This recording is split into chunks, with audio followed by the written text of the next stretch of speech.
Good Christmas Eve to you all on this most unusual of Christmas Eves.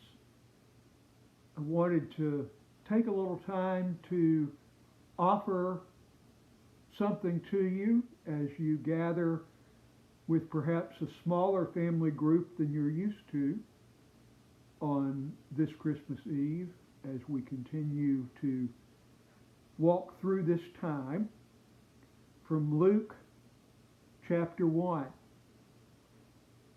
And Mary said, "My soul magnifies the Lord, and my spirit rejoices in God my Savior.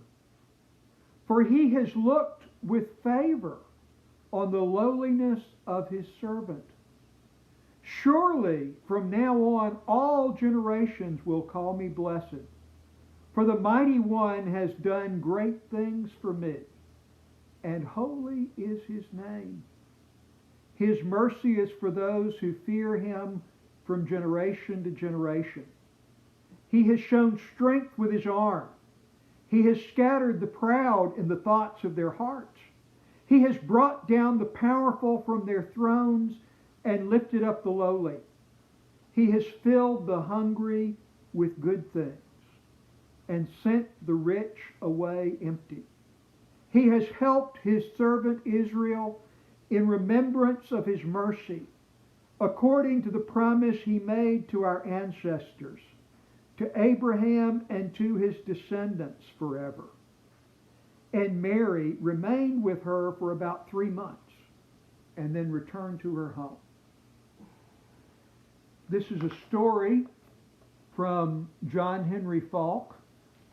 You may have heard it before, but it is capturing for me one of the essences of what Christmas is about. The day after Christmas, a number of years ago, I was driving down a country road in Texas, and it was a bitter, cold morning. And walking ahead of me on the gravel road was a little barefooted boy with nondescript ragged overalls and a makeshift sleeve sweater tied around his little ears. I stopped and picked him up. Looked like he was about 12 years old, and his little feet were blue with the cold. He was carrying an orange. And he got in and had the brightest blue eyes one ever saw. And he turned a bright smile on my face and says, "I'm going down the road about 2 miles to my cousin's. I want to show him my orange old Santa Claus brought me." But I wasn't going to mention Christmas to him because I figured he came from a family, the kind that don't have Christmas. But he brought it up himself. He said, "Did old Santa Claus come to see you, mister?" And I said, "Yes, we had a real nice Christmas at our house, and I hope you had the same." He paused for a moment, looked at me, and then with all the sincerity in the world said, "Mister, we had the wonderfulest Christmas in the United States down at our place. Lordy, it was the first one we ever had there. See, we never do have them out here much. Don't notice when Christmas time comes. We heard about it, but never did have one because, well, you know, it's just Papa says that old Santa Claus," Papa hoorahs a lot, and said old Santa Claus was scared to bring his reindeer down into our section of the county because folks down here so hard up they liable to catch one of his reindeer and butcher him for meat. But just several days before Christmas, a lady came out from town, and she told all the families through here, our family too, that old Santa Claus was come in town to leave some things for us, and if Papa'd go in town, he could get some Christmas time for all of us. And Papa hooked up the mule and wagon. He went in town, but he told us children, said, "Now don't y'all get all worked up and excited because there might not be nothing to this yarn that lady told." And but shucks, she hadn't got out of the sight up the lane till we was done a watching for him to come back. We couldn't get our minds on nothing else, you know. And Mama, she'd come to the door once in a while and say, "Now y'all quit looking up the lane because Papa told you there might not be nothing." But just long about the middle of the afternoon, well, we heard the team of jingling harness coming, and we ran out in the front, yard, and Ernie, my little brother, called out and said, "Yonder come Papa." And here comes them mules, just in a big trot, and Papa's standing upright in the bed of that wagon, holding two big old chickens, all the feathers plucked off, and he was just yelling, "Merry Christmas! Merry Christmas!" And the team stopped right in front of the gate. And all us children just went a-swarming out there like a flock of cheat-cheese, and just a-crawling over that wagon and a-looking in. And, mister, I wish you could have seen what was in that wagon. It's bags of stripedy candy, and apples, and oranges, and sacks of flour, and some real coffee, and just all tinselly and pretty, and we couldn't say nothing. Just kind of held our breath and looked at it, and Papa standing right there just waving them two chickens and yelling, "Merry Christmas to you! Merry Christmas to you!" And laughing that big old grin on his face. And Mama, she come a-hurrying out with the baby in her arms, and when she looked in that wagon, she just stopped. And then Papa, he dropped them two chickens and reached and caught the baby out of her arms, and held him up and said, "Merry Christmas to you, Santa Claus." And the baby, little old Alvy Lee, he just laughed like he knowed it was Christmas too, And Mama, she started telling us the name of all them nuts. They wasn't just peanuts. She had names for all of them. Mama knows a heap of things like that. She'd seen that stuff before, And we was, all of us, just a-chattering and going on at the same time, us young'uns just looking in there. And all of a sudden, we heard Papa call out, "Merry Christmas to you, Sam Jackson." And we stopped and looked, and here comes Sam Jackson leading that old cripple-legged mule of his up the lane. And Papa said, "Sam Jackson, did you get in town and get some Christmas this year?" Sam Jackson, he sharecrops over there across the creek from our place. And he shook his head and said, "Well, no, sir, mister. I didn't go in town. I heard about that, but I didn't know it was for us colored folks. I just thought it was just for you white families." And all of a sudden, none of us children were saying nothing.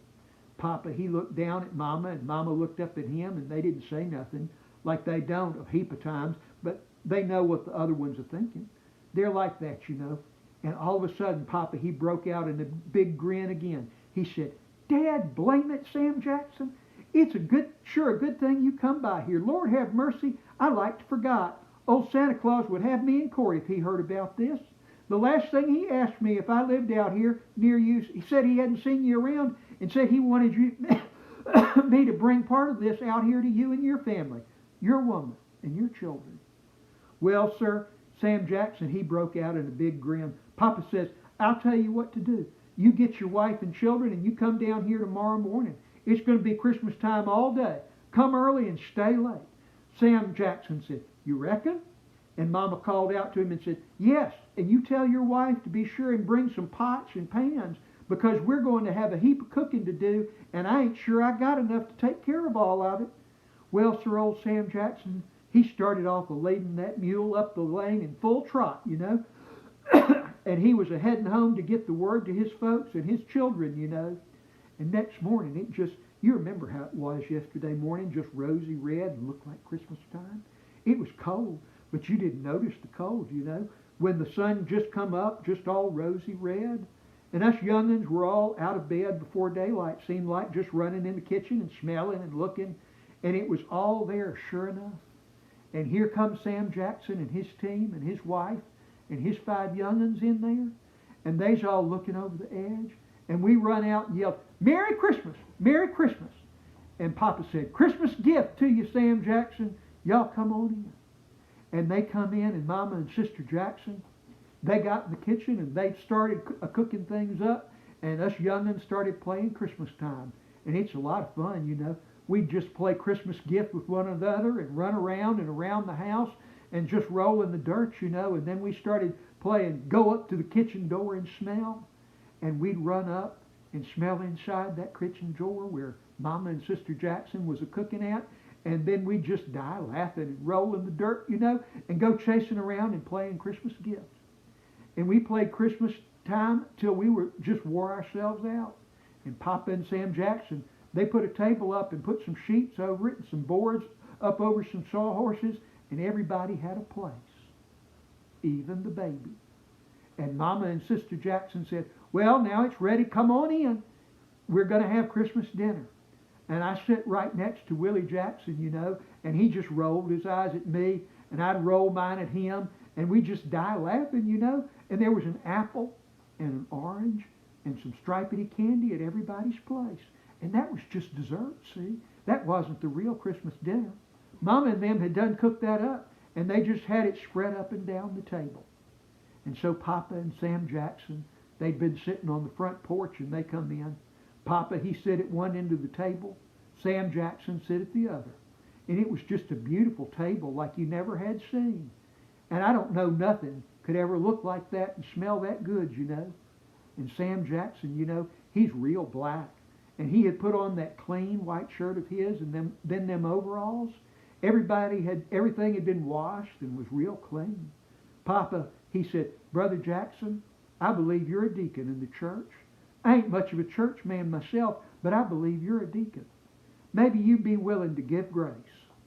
Well, Sam Jackson, he stood up there, and his hands is real big, and he just kind of held on to the side of the table, you know. But he didn't bow his head like a heap of folks do when they're saying the blessing.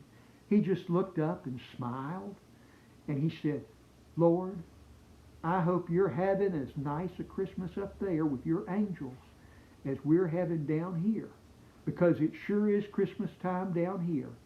And I just wanted to say, Merry Christmas to you, Lord. Like I say, mister, I believe that was the wonderfulest Christmas in the United States of America. Merry Christmas.